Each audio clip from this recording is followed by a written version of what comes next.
김윤경의 생생경제. 안녕하세요. 김윤경입니다.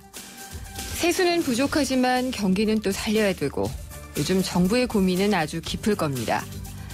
국민들의 자산 형성을 돕기 위해서라는 명분으로 고민을 해왔던 게 비과세 만능 통장, 개인 종합 자산 관리 계좌라는 것이 도입이 되는 것도 그런 취지에서입니다. 이걸 ISA라고 부르고 있는데요. 20세 이상이면 누구나 가입할 수 있도록 하는 것으로 좀 가닥이 잡히고 있다고 하니 일단 반갑기는 합니다. 그렇지만 여기에 부자들도 같이 상품을 가입하게 되면은 사실상 감세 혜택을 받는 게 아니냐 이런 논란도 일 수가 있습니다. 오늘 이 ISA 자세히 들여다보도록 하겠습니다.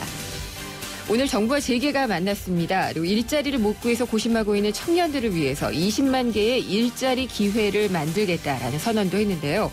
말 그대로입니다. 일자리가 아니라 일자리 기회라는 점이 이 고용 대책의 실효성에 조금은 의구심을 갖게 하는데요. 오늘 대책과 또 선언의 내용 하나하나 뜯어보도록 하겠습니다. 김윤경의 생생경제 1부 시작합니다.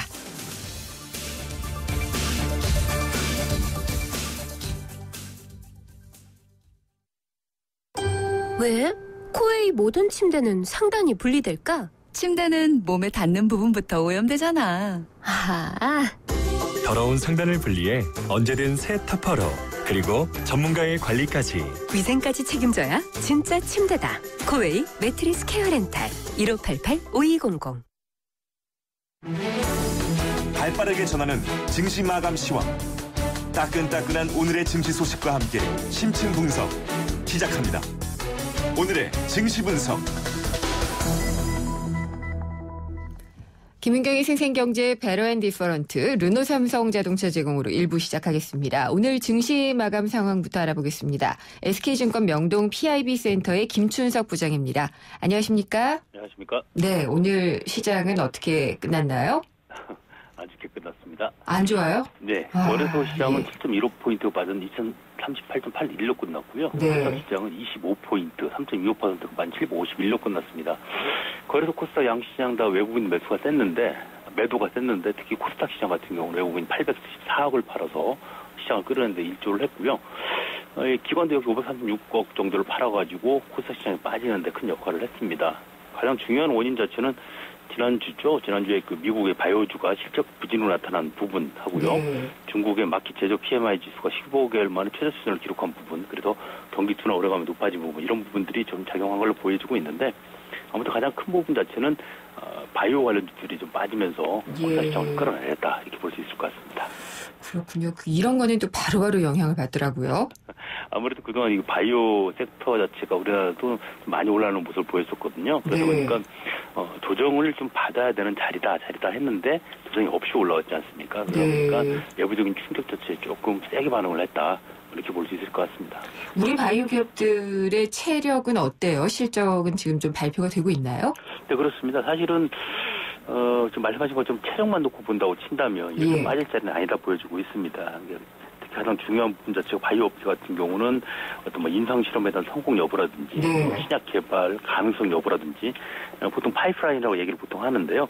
이 부분이 성공되느냐 안 되느냐를 따져봐야 되는데, 이 부분에 있어가지고는 우리나라 바이오 업체들이 상당히 괜찮은 모습을 보이고 있거든요. 특히 하반기 쪽에서도 계속해서 괜찮은 어떤 그런 걸 나타나고 있는 부분이다 보니까 네. 사실 펀더멘탈이 악화되는 부분은 없는 상황에서 어떤 외부 악재다 이렇게 봤을 경우에는 추가적인 급락 자체는 조금 없지 않겠느냐 하는 개인적인 생각을 가지고 있습니다. 그렇군요. 코스피 시장에서도 마찬가지였나요? 어떤 좀 종목이나 업종들이 눈에 띄었나요? 코스피 시장에서는 간만에 예. 대형주들이 좀 올라가는 모습을 보였습니다. 어차피 코스피가 대형주긴 하지만 예. 특히 그동안 많은 하락을 보였던 자동차 관련주들, 특히 현대차 3인방들이 강한 상승들을 보였는데, 지난주에 현대차 관련된 ELS들이 좀 낙인이 많이 걸렸다는 걸 생각을 한다면 네. 조금 아쉬운 부분이 있습니다만은 일단 바닥을 찍은 모습은 보여주고 있는 것 같습니다. 특히 요 근래에 들어와가지고 환율이 원화가 약세를 보이고 있지 않습니까? 네. 그러다 보니까 그 부분 자체가 자동차주들의 실적이 좀 도움을 줄 것이다. 이런 부분들이 작용했는지는 모르겠지만 그것 덕분에 자동차주들이 좀 올라온 그런 모습을 보이는 게 가장 이채스러웠다, 이렇게 말씀드릴 수 있을 것 같습니다. 그 상승세는 지속되기는 할까요?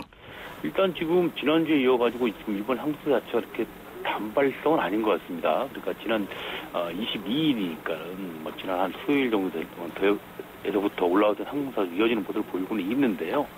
가장 중요한 부분 자체는 이게 글로벌리한 어떤 흐름 자체를 이겨낼 수 있는가를 좀 따져봐야 될 것 같습니다. 그러니까 현대차, 특히 현대차 같은 경우 보게 되면 아직 신차에 대한 어떤 그런 게 없는 상황이지 않습니까? 그러다 보니까 신차 발표가 안 되는 상황에서 중국 시장도 좀 안 되는 모습을 보이고 있고, 그래서 이런 부분을 과연 미국이라든지 브라질이라든지 이런 시장 자체에서 커버할 수 있느냐를 따져봐야 될 것 같거든요. 근데 그동안 워낙 주가가 많이 빠진 부분이 있다 보니까 일단 그 부분을 상쇄하느라고 좀 돌아온다 이렇게 볼 수 있을 것 같습니다. 그래서 가장 중요한 부분은 향후에도 실적을 좀 따져봐야 될 것 같거든요. 그래서 2, 3분기 실적은 컨센서스에 좀 부합하는 정도 나왔는데 과연 3분기 실적이 어떨 것인가, 아직 좀 한 두어 달 남았지만 그 부분을 가장 중점을 둬야 될 것 같습니다. 미국의 금리 인상이 가까워졌다는 우려는 점점 더 가까워지고 있는 것 같은데요. 네. 이번 주에 미국 연준의 FOMC가 열리죠. 네, 그렇습니다. 현지 시간으로 28일, 29일이니까 우리 시간으로 보면은 29, 30, 그래서 30일 아침 정도가 되면 우리 시간으로 그러면 이제 연준 끝나고 이제 성명서가 발표가 될 것 같은데요. 이번엔 옐런 의장의 기자회견은 없습니다. 그 부분이 어떻게 나올 것인가가 가장 심각할 것 같은데 지난 주말에 아시는 것처럼 미국 연준 스텝에 그런 게 유출이 됐다고 얘기하고 있지 않습니까? 비밀스럽게 나왔다고 하죠. 비밀인지 아닌지 모르겠는데 아무튼 그래서 0.35% 정도 수준, 그래서 2016년 말이면 1.26% 정도가 될 거라고 예상을 하고 있습니다.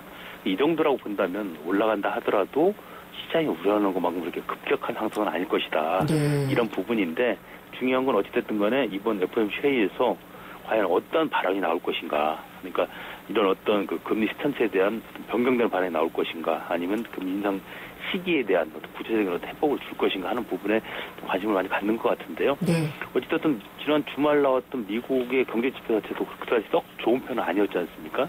그리고 그 나온 미국 그 회사들 업체들 자체 실적도 그렇게 좋은 편은 아니어가지고 설왕설래는 많이 이루어지고 있는 것 같습니다. 대부분 시장 컨센서스는 이번은 아닐 것이다. 금리 인상을 하더라도 9월 달 정도 얘기 나오고 있기 때문에 미리 앞서서 걱정하실 필요는 없지 않나 생각하고 있습니다. 그러니까 9월 인상설에 무게를 두는 발언이 나올 경우 이게 좀 걱정이 되는 것 같아요. 그렇죠. 일단은 가장 큰 건 인상 폭의 문제일 것 같습니다. 그러니까 9월에 한다고 하더라도 어느 정도 할 것이냐. 알겠습니다. 그 부분 자체가 이제 가장 중요할 거로 보여집니다. 네, 잘 들었습니다. 감사합니다. 네, 감사합니다. SK증권 명동 PIB 센터의 김춘석 부장이었습니다.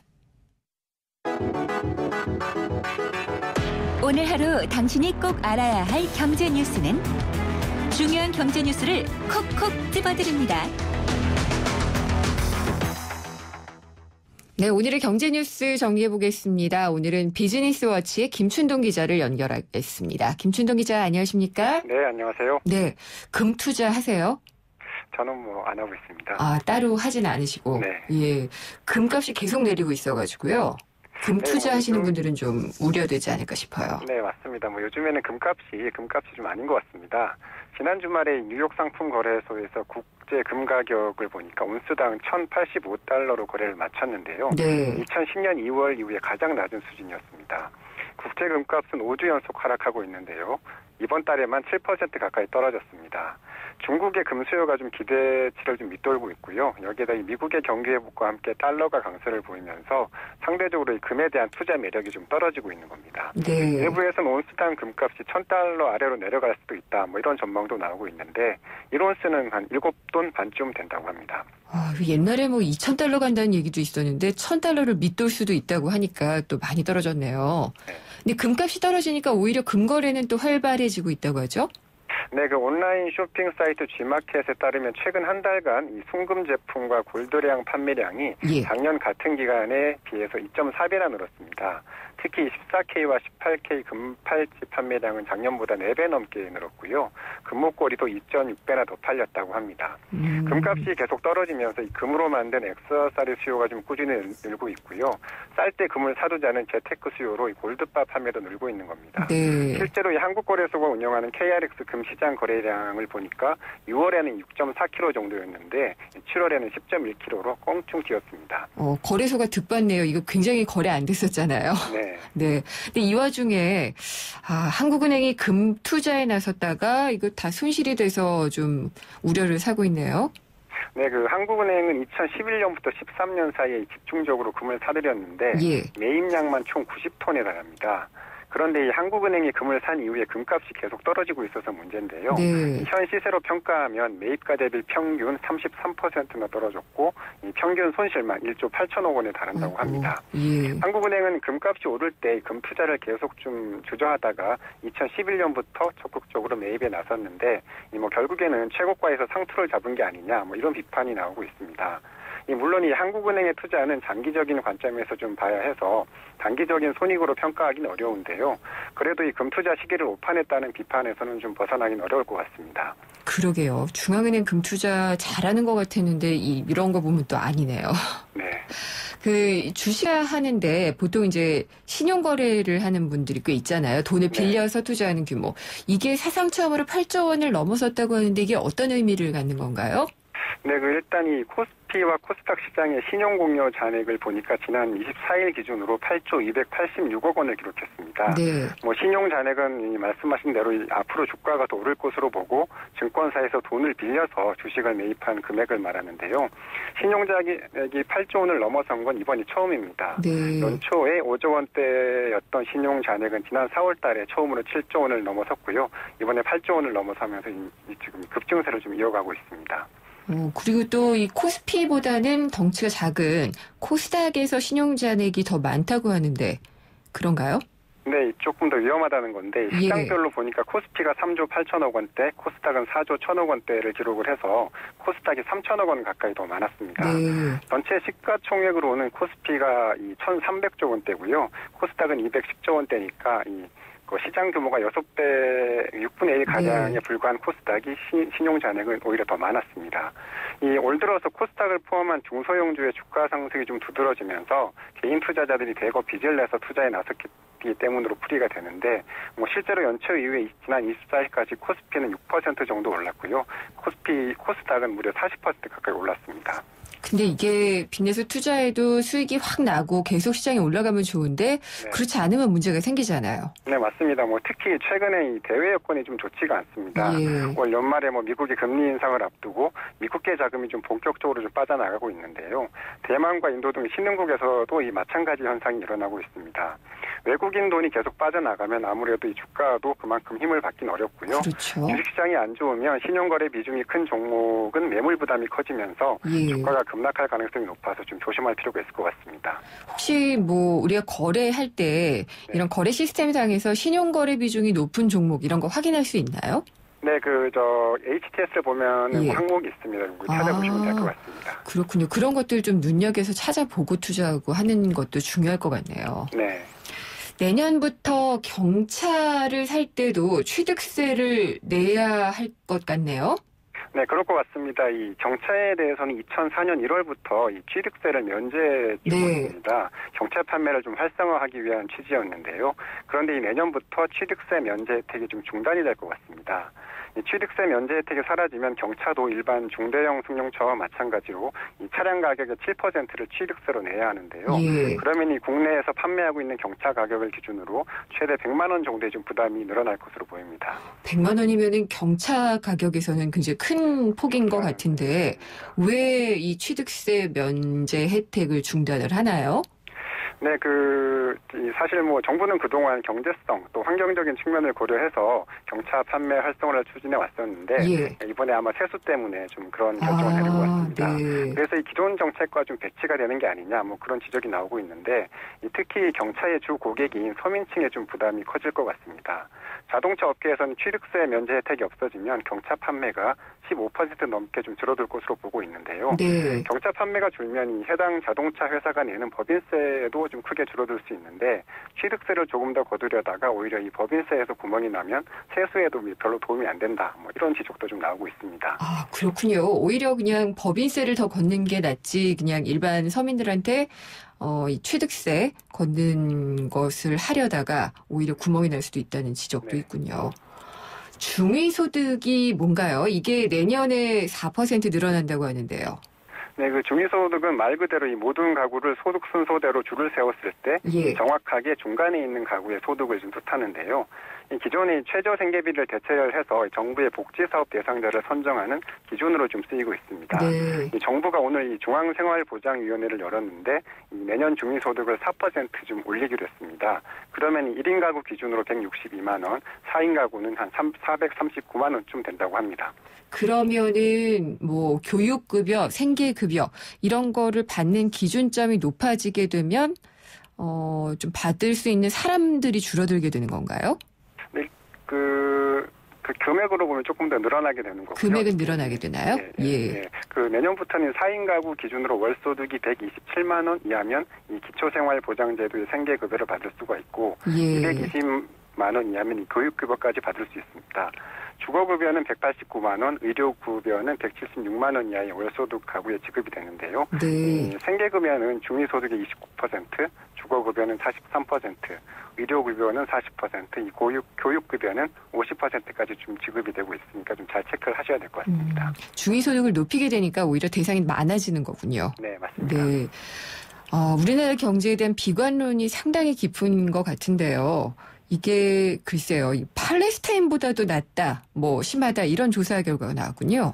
네, 미국의 여론조사 기관인 피우 리서치 센터가 우리나라를 비롯해서 세계 40국에서 체감 경기 설문조사를 진행을 했는데 이 우리나라 응답자 가운데서 이 경제 상황이 나쁘다, 거의 답한 사람이 무려 83%에 달해서 6위를 기록을 했습니다. 네. 그 우리나라의 비관론 비율은 73%를 기록한 가나를 비롯한 이 7개 아프리카 국가는 물론 이 67%를 기록한 팔레스타인 자치지역보다도 더 높았는데요. 그만큼 이 경제 상황을 나쁘게 보고 있다는 겁니다. 내전을 겪은 우크라이나가 94%로 비관론 1위에 올랐고요.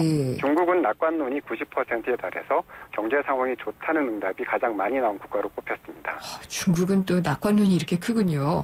경제가 좋아서 그런 것 같습니다. 네, 근데 좀 우려도 많이 되잖아요. 네. 근데 비관론이 심하면 원래 경제는 심리라고 얘기를 많이 하니까 우리 경제에도 악영향을 미칠 수 있지 않을까 싶은데요. 네, 맞습니다. 경제 심리가 나쁘면 허리띠를 더 졸라맬 수밖에 없고요. 그러면 이 소비와 투자를 줄이게 되고 이 경제 전반이 좀 악순환이 좀 빠질 수가 있습니다. 네. 그런 측면에서 이번 설문 결과는 참 좋지 않은 결과라고 할 수가 있는데 이 정부가 직접적인 경기 부양도 중요하지만 경제 심리를 살리기 위한 이 정책적인 노력도 좀 필요해 보입니다.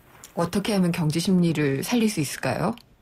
글쎄요, 좀 어려운 문제인데 정부가 좀 좋은 답을 찾아야 될 것 같습니다. 예, 그러니까 정책들 나오는 것들이 상당히 많은데 정책으로만 가능할 수 있을지 정책도 약간 좀 홍보나 세일즈를 좀 하는 게 좋지 않을까 이런 생각도 들기도 하고요. 맞습니다. 어쨌든 심리적인 효과를 노려야 되는 만큼 좀 그런 측면도 좀 중요할 것 같습니다. 네, 잘 들었습니다. 감사합니다. 비즈니스워치의 김춘동 기자였습니다. 포르쉐 모터스포츠.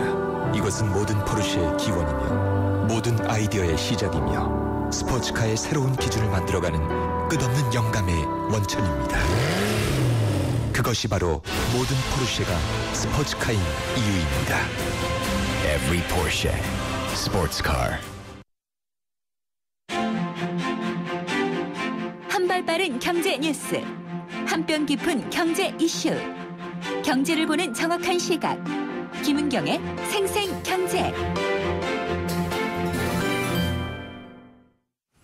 네, 정부가 서민과 중산층의 재산을 늘려주기 위해서 내년부터 개인 종합 자산 관리 계좌 ISA라는 것을 운용을 하기로 했습니다. 윤곽이 조금씩 드러나고 있는데 이게 하나의 통합 계좌에 예금, 적금, 펀드 이런 다양한 금융 상품을 통합해서 운용할 수 있는 상품입니다. 서민들이 자산을 모아가는데 큰 보탬이 될 것이라고 정부는 얘기를 하고 있는데 전 또 재형저축 생각나기도 하고 그런 우를 범하는 것은 없는지라는 걱정도 좀 되기는 합니다. 생생경제 2부에서 ISA에 대해서 자세히 알아보도록 하겠습니다.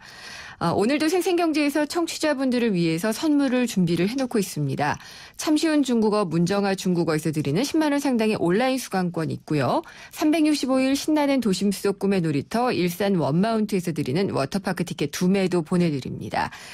생생경제 들으시면서 의견을 보내주시면 됩니다. 문자는 짧은 건 50원, 긴 건 100원의 정보 이용료가 부과되는 유료 문자고요. 휴대전화 우물정의 0945번, 우물정의 0945번으로 의견을 보내주시는 분들 중에 저희가 몇 분을 추첨해서 선물을 보내드리도록 하겠습니다. 생생경제 1부 함께 하셨고요. 광고 듣고 생생경제 2부 이어집니다.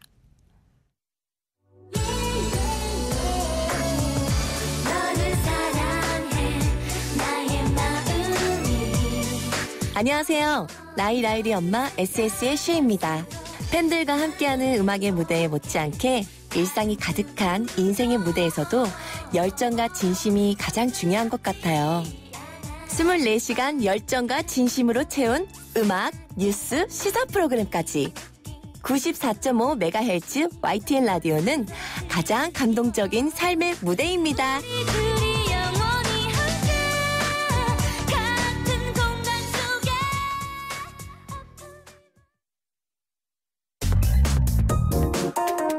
우리 경제의 민낯을 한꺼풀 벗겨보는 경제 뉴스.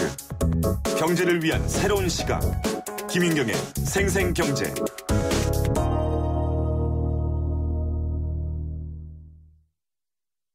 포르쉐 모터스포츠.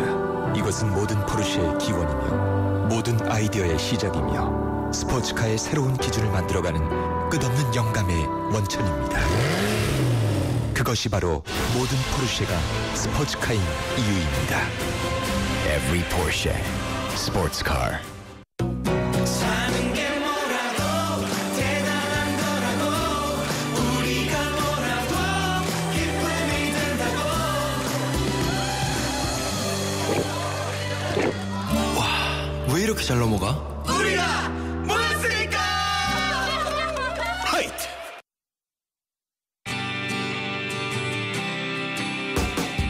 만나는 경제, 내 삶인 경제. 바로 김윤경의 생생경제입니다. 네, 오늘의 인터뷰는 비과세 종합통장 ISA의 요모조모를 알아보는 시간으로 갖도록 하겠습니다. 김윤경의 생생경제 2부 함께 하고 계십니다. 요즘은 정말 초저금리 시대잖아요. 이럴 때 투자 비법은 조금이라도 세금을 아끼거나 혹은 안 낼 수 있다면 그게 최고의 비법입니다. 근데 한 계좌에 모든 금융상품을 넣고서 일정 한도까지 세금을 면제해주는 통장이 있다. 이러면 귀가 솔깃하시죠. 이게 내년부터 나온다고 하는데요. 비과세 만능 통장으로 지금 불리고 있는 개인 종합 자산관리 계좌. ISA가 큰 관심을 끌고 있습니다. 이게 가입자의 소득 기준도 폐지할 것이다. 뭐 이런 얘기까지 나오고 있다고 하는데 어떤 상품인지 서천수 신한은행 부천 중동 지점장과 함께 자세히 얘기 나눠보도록 하겠습니다. 지점장님 안녕하십니까? 예, 안녕하십니까? 네, 또 다른 시간에 뵈니까 색다른데요. 예, 네. 예, 늘 이 절세가 최고 재테크다 이런 방법들 알려주셨잖아요. 예. 그래서 이 개인 종합 자산 관리 계좌 ISA가 더 관심이 가는 것 같은데 이게 정확하게 어떤 상품인가요? 예, 지금은 금융회사 간 벽이 무너졌다 이런 표현을 저희들이 많이 쓰는데요. 네. 뭐 어쨌든 은행의 대표적인 상품이라면 예금이나 적금을 둘 수 있겠고요. 그렇죠. 또 증권사라면 펀드, 또 뭐 주가연계 증권이라고 해서 요즘 ELS도 상당히 인기가 있습니다. 그렇죠. 그리고 보험사는 보험 상품을 둘 수 있겠습니다.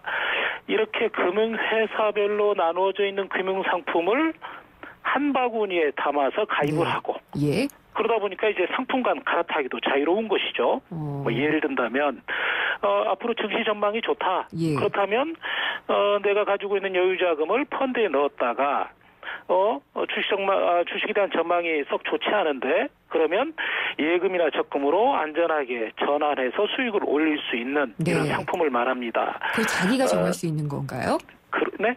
본인이 정할 수 있는 건가요? 그렇습니다. 네. 예. 이렇게 5년 동안 계좌를 유지할 경우에 그동안 얻은 수익에 대해서 비과세 혜택까지 받는 금융상품이니까요. 네. 예, 상당한 인기가 있지 않을까 이런 생각이 듭니다. 지금 가입 조건이 정확하게 정해지지는 않은 것 같아요.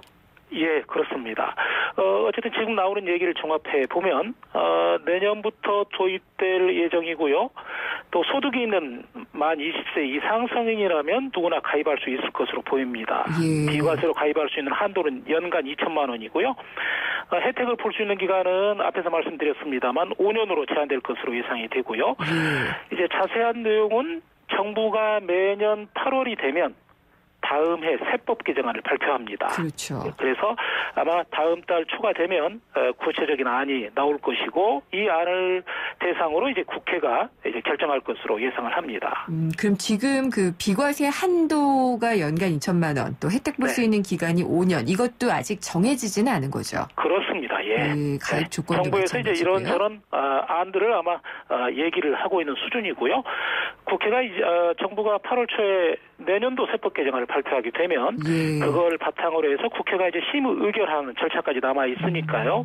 예. 아직은 뭐 결정된 건 없습니다. 그러면은 이게 수익 전체에 대한 비과세라고 봐야 되나? 아니면은 그 배당이나 이자에 대한 비과세라고 봐야 되나요? 아마 이게 종합 자산 관리 계좌이기 때문에 이 계좌 전체에 대해서 이익금에 대해서 과세하는 걸로 되지 않을까 싶습니다. 예를 든다면 이게 정기예금도 제가 한 3천만 원 여유가 있다면 1,000만 원은 은행 예금, 또 1,000만 원은 뭐 펀드, 1,000만 원은 주가연계 증권 이렇게 나눠 놓을 수가 있겠죠. 그런데 ELS에선 이익이 났는데 펀드에서 손해가 났다. 그러면 이걸 차감을 하고 이익이 났다면 그 이익금에 대해서 이제 과세를 하게 될 텐데요. 아마 어쨌든 이런 과세 부분에 대해서 이제 비과세하겠다라는 얘기니까요. 이익이 났는가 안 났는가는 이 계좌 전체를 대상으로 아마 판단을 할 것 같습니다. 비과세 상품이다 이러면은 다 몰려들 것 같거든요. 그래서 가입 조건이 더 궁금해지는데 이게 원래는 연소득 8천만 원에서 1억 원 정도 되는 사람들부터는 못 들게 하겠다라고 하다가 다시 이 소득 제한을 안 두는 쪽으로, 그러니까 만 20세 이상이면 누구나 가입할 수 있도록 하는 쪽으로 가닥이 잡히고 있다, 이런 기사가 일제히 나왔거든요. 이유가 뭘까요? 정부가 지금 말씀드리고 있는 ISA의 가입 대상자를 연소득 8천에서 1억 원으로 제한하겠다.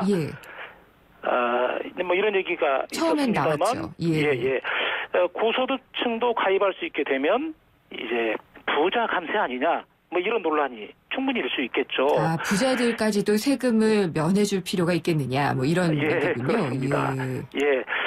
그렇지만 앞에서 그런데 재형저축이라든지 또 소득공제 장기 펀드가 소득의 제한을 둠으로써 흥행에 실패했다, 뭐 이런 얘기도 있으니까 아마 ISA는 가입 문턱을 두지 않는 쪽으로 방향을 잡는 것 같습니다. 그렇죠. 재형저축하고 이 소장펀드, 소득공제 장기펀드가 연소득 5천만 원을 제한을 한 것이 잘 안 팔리는 큰 원인이 됐다는 분석은 맞는 거죠? 그렇습니다.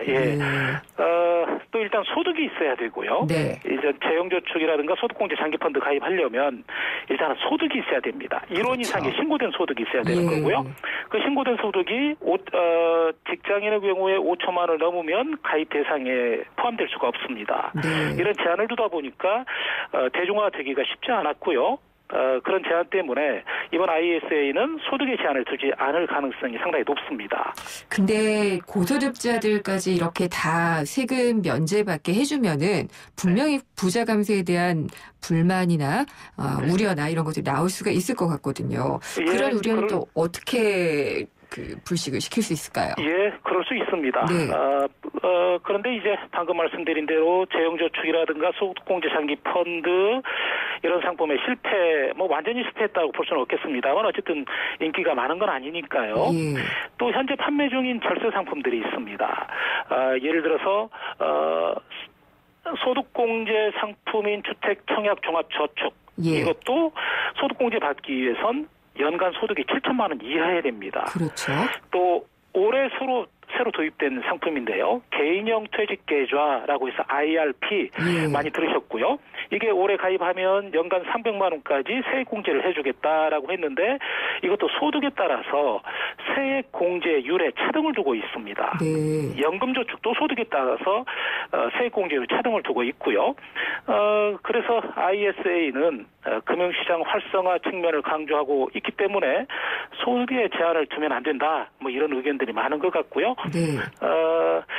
대신 이제 부자에 대한 감세, 뭐 이런 부분 때문에 정부가 8월 초에 발표하는 세제 개편안에 고소득층에 대한 비과세 감면을 축소하는 내용을 포함할 것이다, 뭐 이런 얘기가 나오는 것 같습니다. 고소득 측의 비과세 감면은 어떻게 축소할 수 있죠?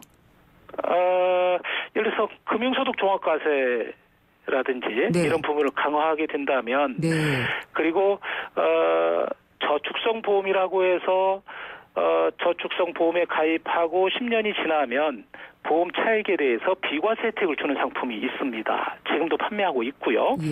그런데 한 2년 전만 하더라도 이 상품의 가입 한도에 제한이 없었습니다. 그러다 보니까 금융자산가들이 저축성 보험에 돈 많은 분들은 뭐 5억, 뭐 10억, 수십억을 넣는 고객들도 계셨고요. 그런데 이게 부자들에 대한 어떤 특혜 아니냐. 또 10년 동안 돈을 여유자금을 이렇게 넣어놓을 수 있다라는 건 상당한 자산가들의 제한적인 상품일 텐데 이런 비판이 일면서 그 한도가 2억으로 줄어든 사례도 있습니다. 불과 2년 전에 이런 제도가 도입이 됐으니까요. 그러니까 일단은 ISA라는 상품 자체를 좀 활성화하자라는 차원에서 가입 조건을 문을 활짝 좀 열어주는 쪽으로 가닥이 잡히고 있다는 거고요. 예, 그리고 고소득층 같은 경우에는 비과세 감면 혜택을 좀 줄이겠다라는 입장이지 않느냐라는 추측을 해보시는 것 같은데요. 혹은 뭐 납입 한도 같은 것들을 좀 제한을 두는 것도 괜찮지 않을까요? 수익에 따라서 소득에 따라서 납입 한도에 제한을 두자 이런 얘기도 있는데요. 이제 그건 잘 모르겠습니다. 정부에서 해야 될 일이니까.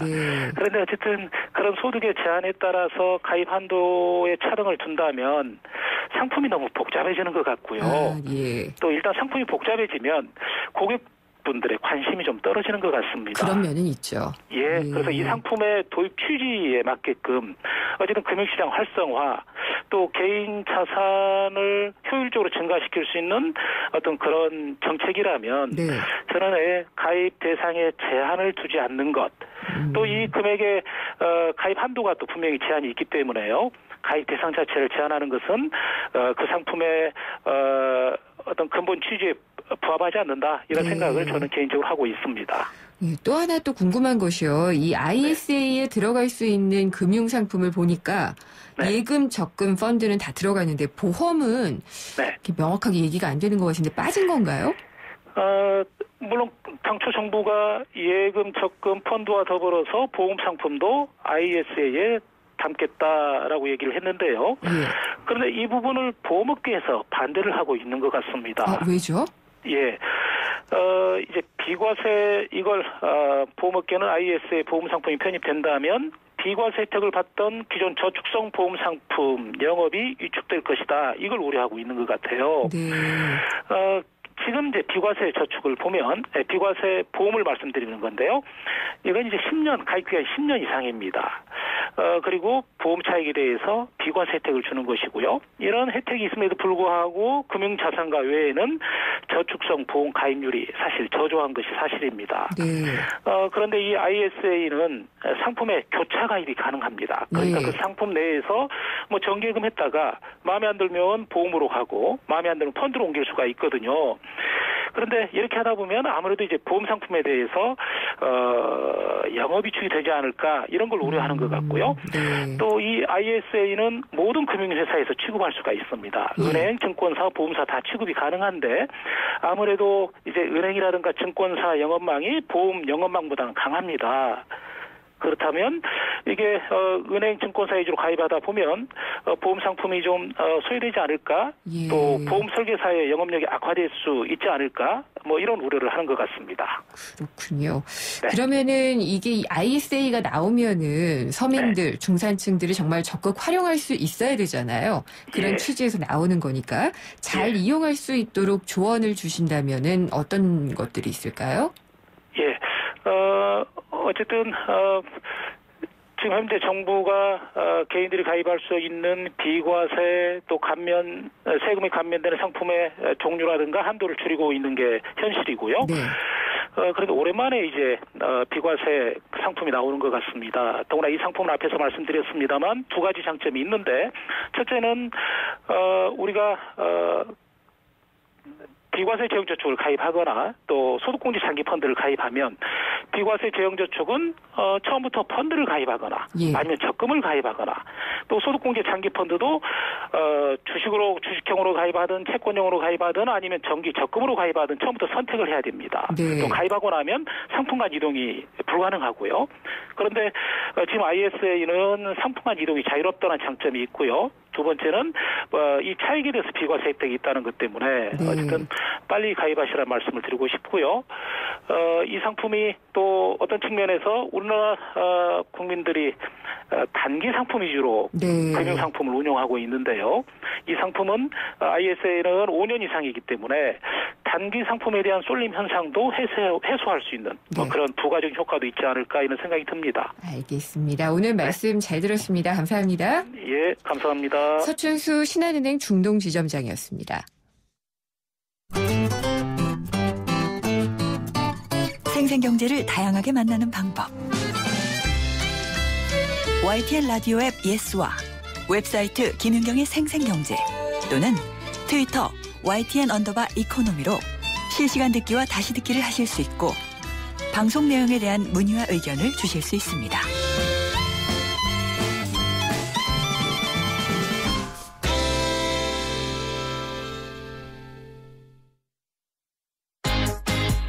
생생 알짜 부동산.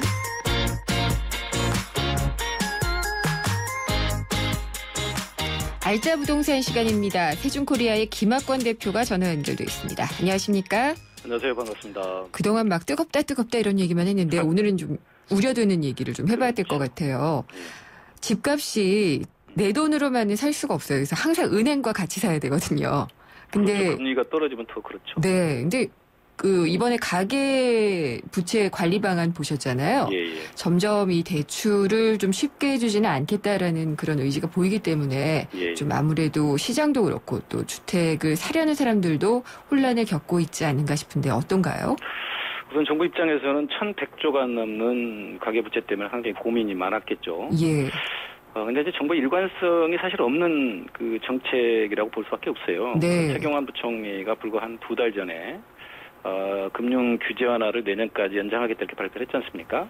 그래서 사람들 걱정이 굉장히 많습니다. 근데 지금 당장은 이게 시행되는 건 아니잖아요. 네. 내년부터 이제 원리금 상환을 같이 해야 된다는 사실 부담감이 있는데 대부분의 소유자들이 지금 피부로 느끼지 않기 때문에 1, 2개월 정도는 좀 시장 상황을 지켜보자 하는 사람들이 굉장히 사람들 많고요. 이게 이제 요 문제만 있는 게 아니고 우리나라 주택 시장에 이제 하반기에 그 미국 금리 인상도 영향이 있잖아요. 그렇죠. 여기다가 이제 주택 과잉 문제도 있고 여기다가 지금 그 휴가철까지 겹쳐가지고 관망세로 돌아가는 사람이 상당히 많이 있죠. 이제 문제는 그 내년에 이제 여기 이제 본격 시행이 되면은 대출 금액이 상대적으로 줄어들 예상되는 사람들 있잖아요. 뭐 젊은층이라든지 저소득자라든지 자영업자 이런 분들은 지금 사실 여기 이제 대두가 됐기 때문에 지금 집을 사야 되는지 말아야 되는지 상당히 고민하는 굉장히 많이 늘고 있다 이렇게 보여집니다. 고민은 하고 있는데 막상 나서는 사람들은 많은가요? 어떤가요? 관망하나요? 지금 저도 이제 부동산하고 몇 군데 이제 모니터링을 좀 해봤어요. 근데 실제로 지난 주말이 이제 그 발표된 지 첫 주말이었거든요. 주말에 이제 젊은층들이 계약을 하겠다고 하신 분들이 몇 분이 이제 부동산들하고 약속을 했는데 여기 조금 이제 그 좀 계약을 좀 미루자고 한다든지 시간을 좀 더 두고 보자 하고 그다음에 부동산들한테도 이제 문의 전화 그동안은 뭐 재건축 위주라든지 중소형 아파트들은 관심이 굉장히 많아서 매수 문의가 많았는데 상대적으로 매수 문의 전화가 상당히 좀 줄어들었다 이렇게 하소연들을 많이 하고 있더라고요. 그렇군요. 그러면 어쨌든 간에 매수 수요가 위축되는 방향으로 갈 가능성도 없지는 않은데 신규 시장은 여전히 뭐 분양 뜨거울 것 같고요. 기존 주택 시장 같은 경우에는 지금 말씀하신 대로의 상황이라고 봐야 되나요? 그렇죠. 정부가 사실은 지난 2014년 9월 1일 날 LTV하고 DTV에 대한 금융화를 했잖아요. 그렇죠. 각각 10%씩 완화를 해서 LTV는 70%, DTI는 60%로 됐는데 소위 대출을 많이 눌러줄 테니까 집을 사라는 것이었잖아요. 그렇죠. 여기다 금리도 많이 낮춰졌고 이런 조치로 인해서 전세 사는 사람 젊은층들이 매수를 진짜 많이 했습니다. 이렇게 대출 규제가 강화되면은 사실 매수세가 위축돼가지고 좀 현재도 마찬가지고 내년에는 좀 현저하게 더군다나 또 우리가 주택시장 얘기할 때 뭐 2, 3년 얘기를 지금 뭐 많이 하잖아요. 그리고 이제 집값이 떨어진다고 염려가 된다 하면 사람들 집을 안 사고 좀 대기하려고 하는 사람도 많이 있죠. 그렇겠죠. 이런 것들이 그렇게 확산되지는 않고 있는데 그래도 일부의 민감한 분들은 상당히 좀 조심스럽게 이런 부분들을 쳐다보고 있는 것 같습니다. 예, 혹시라도 이 전세 시장, 전월세 시장의 불안을 더 가중시키는 건 아닌지 그런 결과도. 수가 있죠. 집을 안 사면 이제 전세 시장으로 또 몰릴 수 있는 거고. 그다음에 근데 이제 집주인들은 또 전세를 안 놓으려고 그러잖아요. 그렇죠. 그러면 이제 반전세라든지 월세가가 또 상승할 수 있는 이런 또 부작용이 발생할 수 있다 이렇게 보여집니다. 그러니까 왜 주거 불안정을 불러올 수 있는데 지금 그러느냐라는 얘기가 나올 수밖에 없는 대목인 것 같아요. 또 재건축 시장은 정말 부동산 시장의 뭐라고 해요? 촉매제였다고 해야지 될까요? 그러면요. 지금 올해 사실은 신규 분양 시장도 굉장히 좋습니다만. 네. 사실 재건축 시장 규제 완화를 많이 했잖아요. 그렇죠. 그다음에 또 분양 시장 호황으로 인해서 또 일부는 분양가를 인상했음에도 불구하고 분양이 굉장히 잘 됐거든요. 네. 그러다 보니까 이제 뭐 이런 개포 지구 같은 경우 이런 데 이주가 시작되면서 작년보다 사실 1억 원 이상 오른 단지도 굉장히 많이 있어요. 네. 근데 이번 가계부채 관리 방안을 해서 아직 관리 처분도 받지 않는 이런 단지들은 고민이 상당히 커질 수가 있죠. 네. 그러면 분양이 또 이제 안 될 수가 있는 상황도 생길 수가 있는 부분이고. 근데 재건축 아파트는 통상적으로 평형이 적잖아요. 그다음에 낡고 오래돼가지고 그렇죠. 전세가율이 굉장히 낮아요. 예. 그러다 보니까 이제 매매가는 굉장히 높지 않습니까? 평당 뭐 3.3 정도, 3,500에서 4천만 원 정도 하는데 대출을 많이 해준단 말이에요. 그러다 보니까 그러니까 70% 정도 대출을 끼고 사는데 이게 대출 규제가 강화되면은 매수세가 상당히 위축돼가지고 가격 하락이 올 가능성이 충분히 있다. 그러니까 지금 뭐 개포동의 뭐 2, 3단지 이런 지역들은 이미 이주가 돼서 철거를 시작하려고 하는 단지들, 그러니까 관리 처분 인가를 받은 단지들은 괜찮은데 네. 이제 아주 본격적으로 막 시작하는 단지들은 상당히 좀 타격이 있을 가능성이 충분히 있죠. 그렇군요. 그리고 뭐 이제 통계 나온 거 보면은 서울의 아파트 매매라든지 이런 거래들이 사상 최대다, 많이 올랐다. 그렇죠. 그래서 이게 정점이다라는 얘기들이 많이 나오는데 그렇게 봐야지 될까요? 지금 어쨌든 간에 정부가 한 2, 3년간 꾸준하게 아주 과감하게 주택시장 규제 완화를 한 영향으로 대출 규제 완화했죠. 금리 많이 완화했고 또 청약 규제 완화를 했기 때문에 양쪽 시장, 그러니까 기존 주택 시장하고 신규 분양 시장이 같이 이렇게 호황하는 쪽으로 갔기 때문에 정부 입장에서도 이렇게 가면은 좀 시장이 굉장히 혼탁해질 염려가 있다.